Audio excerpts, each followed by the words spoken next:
तर मित्रांनो आज आपला ॲनालिसिस आहे इरोजे पी आयमध्ये. जसं की मित्रांनो तुम्ही पाहताय ही 4 तासाची टाईम फ्रेम आहे. आता यावरती पाहिलं गेलं तर इम्पॉर्टंट सपोर्ट आणि रेजिस्टन्स झोन इथं मी ड्रॉ केलेला आहे. तर यामध्ये ट्रेड आपला कसा होऊ शकतो तर तुम्ही तर पाहताय की एक इम्पॉर्टंट सपोर्ट लेवल इथं झालेली आहे. ओके, इम्पॉर्टंट सपोर्ट लेवल इथं झालेली आहे. ही एक रेजिस्टन्स लेवल आहे. प्रिव्हियस जो रेजिस्टन्स होता, previous resistance as a support म्हणून त्याने तो वर्क व्यवस्थित केलेला आहे. हे जे आता हे प्रिव्हियस रेजिस्टन्सचा झोन आहे त्याने ॲज अ सपोर्ट म्हणून इथं काम केलेलं आहे. तर आता यामध्ये आपला ट्रेड कसा होणार आहे 15 मिनिटाच्या चार्टवरती तुम्हाला सांगतो.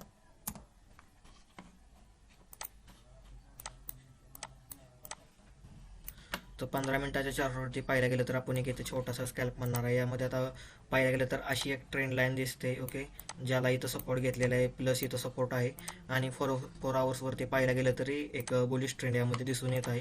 तर मेन जो रेजिस्टन्स झोन आहे तो इथपर्यंत आहे, पण 15 मिनिटाच्या टाईम फ्रेमवरती आपण इथपर्यंत त्या टार्गेट कॅप्चर करण्याचा प्रयत्न करू.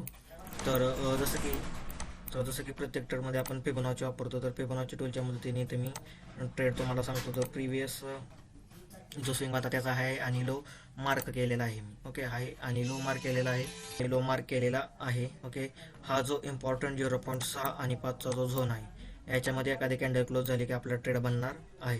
तर आता टार्गेट आणि एस एल काय असेल यामध्ये आता प्रामुख्याने प्रामुख्याने टार्गेट आणि एस एल पाहायला गेलं तर एक छोटासा स्कॅल्प 15 मिनिटात टाइम फ्रेमवरती आपण या रेजिस्टन्सपर्यंत प्रॉफिट घेणार आहे आणि या स्विंगच्या खाली आपला एस एल आहे.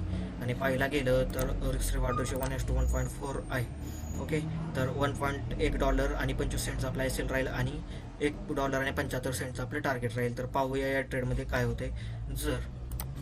जर या रेड कॅन्डलचा हाय पुढच्या कॅन्डलने तोडला तर यामध्ये मी माझी एंट्री इनिशिएट करणार आहे. तर पाहूया ट्रेडच्या पूर्ण एक्झिक्युशनमध्ये काय होतं. यामध्ये आपण ॲनालिसिस शेअर केलं होतं कशाचं, इरोजे पी वायचं. तर आपण काय सजेस्ट केलं तर ह्या ज्या फिबोनाचीच्या आणि प्राइस ॲक्शन लेवलनुसार 0.5 आणि 0.6 ह्या ज्या 2 लेवल आहे त्याच्यामध्ये स्ट्रॉंग कॅन्डल क्लोजिंग झाल्यानंतर आपण एंट्री इनिशिएट करणार आहोत. ओके, जसं की तुम्ही पाहता ही जी कॅन्डल आहे त्या कॅन्डलनं इथं स्ट्रॉंग क्लोजिंग दिला आणि बाईंग साईडचा एक सिग्नल दिला आपल्याला की बाईंग साईडला बुलिश साईडला मुवमेंट जाऊ शकते. ओके, त्यामुळे आपण काय केलं आपल्या ॲनालिसिसनुसार.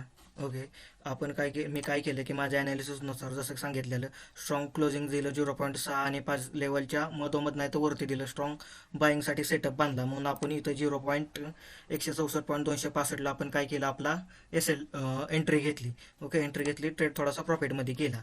ओके, ट्रेड थोडासा प्रॉफिटमध्ये वगैरे गेला आणि आपण इथं रिस्क रिवॉर्ड रेशो काय ठेवलेलं स्कॅल्पिंग ट्रेड घेतला. टार्गेट छोटा असल्यामुळे ओके 1:1चं टार्गेट होतं आणि अचानक यामध्ये काय न्यूज इव्हेंट नव्हता पण एवढी मोठी स्पाईक आली. ओके, एवढी मोठी स्पाईक आली जो इथं एस एल लावला होता. आपण तुम्ही इथं क्लिक केल्यानंतर पाहू शकता की एस एल $1 इथं दिसतंय तुम्हाला.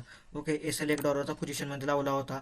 एवढी मोठी स्पाईक आली ही की याच्यामध्ये एस एल सुद्धा माझा उडला नाही. अचानक जे प्राईसचं फ्लक्च्युएशन झालं आणि प्राईस डायरेक्ट कॅन्डल इतक्या फास्ट गेली नाही की आपला एस एल सुद्धा झाला नाही. बघा ना केवढी मोठी कॅन्डल आहे एक. ओके, तर अशा प्रकारे आपल्या ॲनालिसिस वॉज राईट, बट काही सिच्युएशन अशा मार्केटमध्ये झाले असेल त्याच्यामुळे एवढी मोठी मुवमेंट आली. मला तर नाही समजलं की एवढ्या मोठा स्पाईक याच्यामध्ये कशामुळे आला. ओके, अचानक एवढा मोठा स्पाईक कशामुळे आला.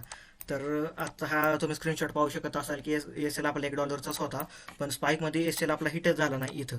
मग मी मॅन्युअली पोझिशन जी होती ती माझ्या हाताने क्लोज मारली, पण जास्त मोठा लॉस मला यामध्ये बुक करावा लागला. तर ॲनालिसिस आपलं बरोबर होतं पण काही इव्हेंटमुळे वगैरे असं एस एल होत राहतात बऱ्याच दिवसातून. आज आपला असा स्पाईकमध्ये एस एल गेलेला आहे.